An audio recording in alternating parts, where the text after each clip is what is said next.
आज का टॉपिक है सॉइल एज अ रिसोर्स, यानी कि सॉइल तो आपको मालूम ही है एक रिसोर्स है, इसके बारे में हम लोग पढ़ेंगे।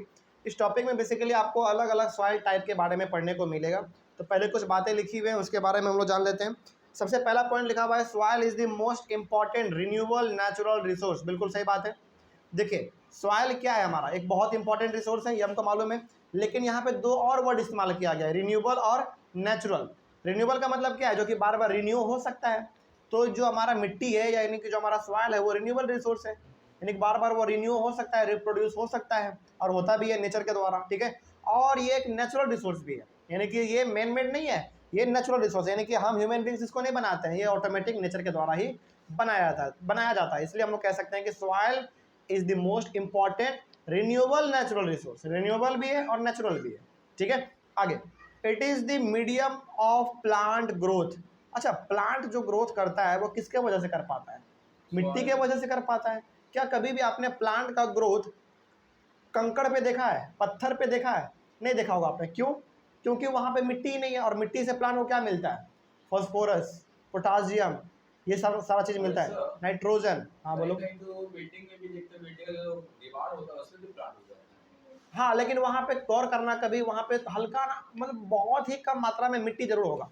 चाहे वो मिट्टी घर के छत पे रखा हुआ हो या फिर मिट्टी दीवार पे किसी वजह से चला गया हो। आप जैसे आप कह रहे हैं, मतलब आपके कहने का मतलब ये है कि सर कभी कभी देखते हैं कि दीवार के बगल में भी प्लांट उग जाता है। इसलिए उग जाता है क्योंकि देखो, कभी ना कभी किसी ना किसी वजह से वहाँ पे दो चीज़ जरूर होगा। नहीं, एक तो पानी पहला वहाँ पे होगा हमेशा, कभी गौर करना। जहाँ पे आपका छत पे मान लीजिए अपने आप पौधा उग गया है, इसका मतलब कि उस जगह पे लगातार पानी जा रहा था। और दूसरा बात, किसी न किसी कारण से वहाँ पे हल्का भी फल्का मिट्टी जरूर चला गया होगा, इसी वजह से वहाँ पे प्लांट उग जाता है। ठीक है, चलिए आगे बढ़ते हैं फिर। तो प्लांट ग्रोथ का जो एक मीडियम है वो हमारा सॉइल है। ठीक है। आगे, it supports different types of living organisms on the earth, यानी कि पृथ्वी पर अलग अलग प्रकार के लिविंग ऑर्गेनिज्म को सपोर्ट कौन करता है, यानी कि सर्वाइव करने में मदद कौन करता है? सॉइल करता है, मिट्टी करता है। ठीक है। आगे, it takes millions of years to form up to a few centimetre in depth. सोचो, यानी कि 1 सेंटीमीटर मिट्टी बनने के लिए, एक सेंटीमीटर तक का चौड़ाई मिट्टी बनने के लिए लगभग मिलियंस ऑफ ईयर्स लगते हैं। सोचो, तो जो आप इतने गहराई तक खोदते हो और मिट्टी निकालते हो, तो सोचो उसको बनने में कितना साल लगा होगा फिर। यानी कि 1 सेंटीमीटर गहराई तक मिट्टी बनने में जो है ना, मिलियंस ऑफ ईयर्स लग जाते हैं, यानी कि 10-20 लाख साल भी लग जाते हैं। सोचो, तो फिर इतना मोटा मोटा लेयर जो हम लोग देखते हैं मिट्टी का, उसको बनने में कितना साल लगा होगा। बहुत अद्भुत कहानी इसके पीछे रहा होगा, है ना। चलिए आगे बढ़ते हैं फिर। Relief, parent rock, climate, vegetation, time and other forms of life are the important factors in the formation of soil. Relief का मतलब यहाँ पे क्या है? रिलीफ का मतलब यहाँ पे है कि वहाँ का माहौल कैसा है ना, वातावरण कैसा है, टेम्परेचर कैसा रहता है, वो हो गया हमारा पैरेंट रॉक। पैरेंट रॉक का अच्छा, एक बात बताइए, मिट्टी हमारा किससे बनता है? हाँ, मिट्टी हमारा बेसिकली कंकड़ पत्थर इन्हीं सब चीज़ों से बनता है। तो पैरेंट रॉक का मतलब वही है बेसिकली, कंकड़ पत्थर। तो वहाँ का वातावरण, मौसम, माहौल, temperature, parent rock, climate, vegetation और टाइम, ये अलग अलग प्रकार के फैक्टर्स हैं जिसके वजह से हमारा मिट्टी तैयार हो पाता है ना। फॉर्मेशन ऑफ मिट्टी, यदि आपसे कोई पूछे कि मिट्टी को बनने में किन किन फैक्टर्स का हाथ है, तो यही सारे फैक्टर्स का हाथ है। ठीक है।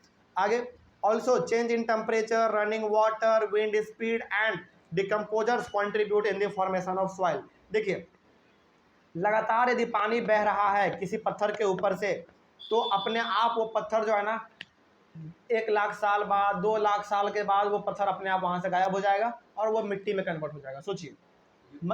हाँ, क्योंकि पानी का फोर्स भी पत्थर को ब्रेक करता है, लेकिन वो इतना जल्दी ब्रेक नहीं करता है, उसको आप देख नहीं पाएंगे। बात समझ आ रही है? और यहाँ और सबसे बड़ी बात तो यहाँ पे ये है कि विंड, यानी कि हवा भी पत्थर को तोड़ने का काम करता है, यानी कि फ्रिक्शन प्रोड्यूस करता है पत्थर के ऊपर और वो धीरे धीरे खिया आ जाता है। हाँ, धूल मिट्टी जो उड़ता रहता है, यानी कि जो हवा चलता रहता है, बड़े बड़े पहाड़ों पर जाकर जब वो हवा टकराएगा, डेली जब टकराएगा, तो आपको लगेगा कि यार हवा से पत्थर कैसे टूट सकता है, वो मिट्टी में कैसे कन्वर्ट हो सकता है? हाँ होता है, लेकिन उसको टूटने में, ब्रेक होने में, मिट्टी में कन्वर्ट होने में मिलियंस ऑफ ईयर्स लग जाते हैं, यानी कि ये प्रोसेस थोड़ा सा लंबा चलता है। ठीक है। और रनिंग वाटर के वजह से भी और टेम्परेचर के वजह से भी हमारा मिट्टी कन्वर्ट, सॉरी जो हमारा पत्थर है बेसिकली जो रॉक है वो मिट्टी में कन्वर्ट हो जाता है। और यहाँ पे सबसे इंपॉर्टेंट डिकम्पोजर का मतलब वही बैक्टीरिया लग जाना, एल्गे लग जाना, फंगी, प्रोटोजोआ, इन सब के लगने की वजह से भी हमारा पत्थर ब्रेक होके मिट्टी में कन्वर्ट हो जाता है। तो क्या पत्थर जब ब्रेक होगा मिट्टी में कन्वर्ट होगा तो क्या वो 1-2 साल के अंदर हो जाएगा? नहीं, मिलियंस ऑफ ईयर्स लगते हैं उसमें, यानी कि 10 लाख साल लग सकता है, 20 लाख साल भी लग सकते हैं। तो बहुत लंबा समय चलता है हमारा। आगे बढ़ते हैं फिर। On the basis of colour, thickness, texture, age, chemical and physical properties the soils can be classified in different types which are as follows. यानी कि मिट्टी के कलर के बेसिस पर, थिकनेस के बेसिस पर, मोटाई की पतला है, या फिर उसके टेक्सचर में नमी कैसा है, मतलब कि छूने में कैसा लग रहा है, उसके एज के बेसिस पर, केमिकल और फिजिकल प्रॉपर्टी के बेसिस पर हम लोग मिट्टी को अलग अलग कैटेगरी में डिवाइड कर सकते हैं। ठीक है, जैसे सबसे पहला हमारा है एलुवियल सॉइल। तो यहाँ से हम लोग बेसिकली अब जो है ना मिट्टी के अलग अलग टाइप को पढ़ने जा रहे हैं।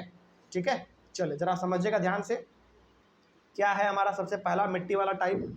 सबसे पहला हमारा है एलुवियल सॉइल। इसके एक एक करके सारे मिट्टी के बारे में हम लोग यहाँ पे पढ़ेंगे। एलुवियल सॉइल क्या लिखा हुआ देखिए, it is widely spread and most important soil.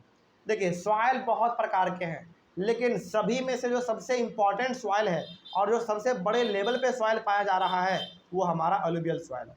अभी आप आगे आपको अलग अलग प्रकार के सॉइल के बारे में मिलेगा, लेकिन इन सभी सॉइल में से जो सबसे इंपॉर्टेंट सॉइल है, जो सबसे बेहतरीन है और जो सबसे ज़्यादा है वो हमारा एलुवियल सॉइल है। ठीक है, आगे alluvial soil is very fertile. ये बहुत ही फर्टाइल होता है, यानी कि इसके ऊपर खेती करना बहुत ही आसान होता है, प्लस लाभदायक भी होता है क्योंकि फर्टाइल है, अच्छा प्रोडक्शन आपको मिलेगा।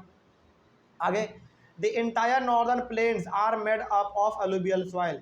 इंडिया के आप नॉर्थ साइड में जाओ, नॉर्थ साइड में हम लोग बात करें तो उत्तर प्रदेश का कुछ हिस्सा है, हरियाणा है, पंजाब है, हिमाचल प्रदेश है ना, ये सारा एरिया जो हमारा है नॉर्थ में, ये सब का सब एलुवियल सॉइल से मिलके बना हुआ है। इसका मतलब वहाँ पे फर्टिलिटी क्या होंगे, ज़्यादा होंगे। इसीलिए आप देखते होंगे कि पंजाब में, हरियाणा में, उत्तर प्रदेश में खेती क्या होता है, बहुत ज़्यादा होता है, बड़े लेवल पे होता है, और प्रोडक्शन भी बहुत ज़्यादा होता है। ठीक है, तो जितना भी हमारे नॉर्दर्न प्लेन है, यानी कि नॉर्थ वाला जो हिस्सा है हमारे इंडिया का, वो पूरी तरीके से एलुवियल सॉइल से ही मिलके बना हुआ है, जिसके वजह से वहाँ पे खेती भी बहुत अच्छा होता है। आगे, it is deposited by the 3 important Himalayan river systems, the Indus, the Ganga and the Brahmaputra. और ये जो एलुवियल सॉइल है ये कहाँ से आया, ये एलुवियल सॉइल हमारे हिमालय के 3 रिवर से आया। कौन कौन सा, इंदस, गंगा और ब्रह्मपुत्र। ये तीनों का तीनों नदी कहाँ से निकलता है, हिमालय की चोटी से निकलता है। ठीक है, और ये जब वहाँ से निकलता है तो अपने साथ मिट्टी को लेकर भी आता है, और मिट्टी वो भी कौन सा मिट्टी, एलुवियल सॉइल। ठीक है, आगे, it is also extended in Rajasthan and Gujarat. या राजस्थान और गुजरात तक फैला हुआ है, यानी कि इंडिया के किस साइड में, वेस्ट साइड तक फैला हुआ है। इंडिया में राजस्थान, सॉरी इंडिया के मैप में राजस्थान और गुजरात के साइड लाई करता है, वेस्ट साइड, यानी कि एलुवियल सॉइल वेस्ट साइड तक फैला हुआ है, बहुत दूर तक इसका पहुँच है। आगे, it is also found in the deltas of Mahanadi, the Godavari, the Krishna and the Kaveri reverse. तो ये कुछ ऐसे नदी के नाम है जहाँ पे एलुवियल सॉइल और पाया जाता है। ठीक है, आगे, it consist various proportion of sand, silt and clay. इस एलुवियल सॉइल में आपको बालू भी देखने को मिलेगा, क्ले भी देखने को मिलेगा, और छोटा छोटा, बहुत ही छोटा छोटा पत्थर के रूप में भी आपको मिट्टी देखने को मिलेंगे, यानी कि बुरादा टाइप का। ठीक है, वो भी आपको देखने को मिल जाएगा। आगे, it contains adequate proportion of potash, phosphoric acid and lime which are ideal for the growth of sugarcane, paddy, wheat and other cereal and pulses crops. तो इस एलुवियल सॉइल में आपको और भी अलग अलग प्रकार के मिनरल्स देखने को मिल सकते हैं, जैसे पोटास, फॉस्फोरिक एसिड और लाइम, और ये सब चीज़ पाया जा रहा है। और इसी के वजह से एलुवियल सॉइल के ऊपर आप बहुत शानदार तरीके से शुगर कैन की खेती कर सकते हैं, पैडी का, व्हीट का, और भी अलग अलग प्रकार के पल्सेस क्रॉप्स का आप खेती कर सकते हैं, क्योंकि फर्टिलिटी हाई रहता है। जिस भी चीज़ का आप वहाँ पे प्रोडक्शन करेंगे वो अच्छा आपको फसल देगा वो। ठीक है, आगे, due to high fertility regions of alluvial soil are fully cultivated and densely populated. देखिए, अच्छा एक बात पहले बताइए कि इंडिया का पूरा नॉर्थ हिस्सा हमारा किससे मिलकर बना हुआ है, एलुवियल सॉइल से मिलकर बना हुआ है। ये पहला बात आपको मालूम चल गया।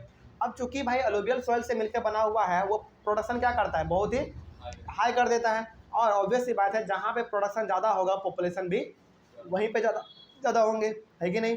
तो वही बात यहाँ पे कहा गया है कि एलुवियल सॉइल पूरी तरीके से हमारा नॉर्दर्न प्लेन में फैला हुआ है, यानी कि इंडिया के नॉर्थ साइड में फैला हुआ है, और इसीलिए इंडिया के नॉर्थ साइड में आपको पॉपुलेशन भी बहुत देखने को मिलता है। ठीक है, जिससे इसका सबसे बेहतरीन एग्जाम्पल आप लीजिए उत्तर प्रदेश। उत्तर प्रदेश जनसंख्या में कितना आगे है, बहुत आगे है, लगभग 22-23 करोड़ पॉपुलेशन वहाँ पे उत्तर प्रदेश में केवल, समझ रहे हो। और बिहार में लगभग 12-13 करोड़ पॉपुलेशन है बिहार में, बिहार का अकेला, समझ रहे बात को। तो बहुत बड़ा पॉपुलेशन है हमारे नॉर्थ इंडिया में because of alluvial soil. Alluvial soil वहाँ पे पाया जा रहा है तो खेती भी बहुत होता है, और ऑब्वियस सी बात है आदमी वहीं पे रहना चाहेगा जहाँ पे उसको खेती अच्छा खासा देखने को मिले, है ना। हाँ आगे, according to the age of the alluvial soil it can be classified as old alluvial यानी कि भांगर एंड न्यू एलुवियल यानी कि खदर। यानी कि एलुवियल सॉइल के एज के अकॉर्डिंग कौन पुराना है कौन नया है, इसके अकॉर्डिंग हम लोगों ने एलुवियल सॉइल को दो अलग अलग ग्रुप में क्लासीफाई कर दिया है। पहला हमारा है ओल्ड एलुवियल जिसको हम लोग भांगर कहते हैं, और दूसरा है न्यू एलुवियल जिसको हम लोग खदर भी कहते हैं। इन दोनों के बारे में देख लीजिए। पहले हम लोग बात करेंगे ओल्ड एलुवियल के बारे में। ओल्ड एलुवियल का मतलब क्या है यहाँ पे, भांगर। ठीक है, it has higher concentration of kankar nodules than the khadar. Old alluvial में बेसिकली आपको थोड़ा सा कंकड़ पत्थर देखने को ज़्यादा मिलते हैं। जो हमारे पुराने मिट्टी होंगे यानी कि पुराने जो एलुवियल होंगे उसमें बेसिकली आपको कंकड़ का मात्रा जो है ना ज़्यादा देखने को मिलेगा एज कम्पेयर टू खदर। अब फिर खदर क्या है भाई, उसके बारे में देख लेते हैं। न्यू एलुवियल यानी कि khadar, it has more fine particles and it is more fertile than the bhangar. ये जो हमारा नया एलुवियल सॉइल है इसमें फाइन पार्टिकल्स होते हैं। फाइन पार्टिकल्स का मतलब बहुत ही छोटे छोटे मिट्टी के दाने होते हैं, और इसमें फर्टिलिटी ज़्यादा होता है। तो दिक्कत इसमें, तो ये हो गया हमारा न्यू एलुवियल। और ओल्ड एलुवियल के बारे में भी हम लोग जान गए, यानी कि एलुवियल सॉइल के बारे में पूरी तरीके से हमारा यहाँ पे टॉपिक खत्म होता है। उसके बाद हम लोग अपने अगले वाले क्लास में शुरू करेंगे ब्लैक सॉइल के बारे में। यहाँ तक तो कोई डाउट नहीं किसी को। चलिए मिलते हैं फिर हम लोग अपने अगले वाले क्लास में। Thank you very much.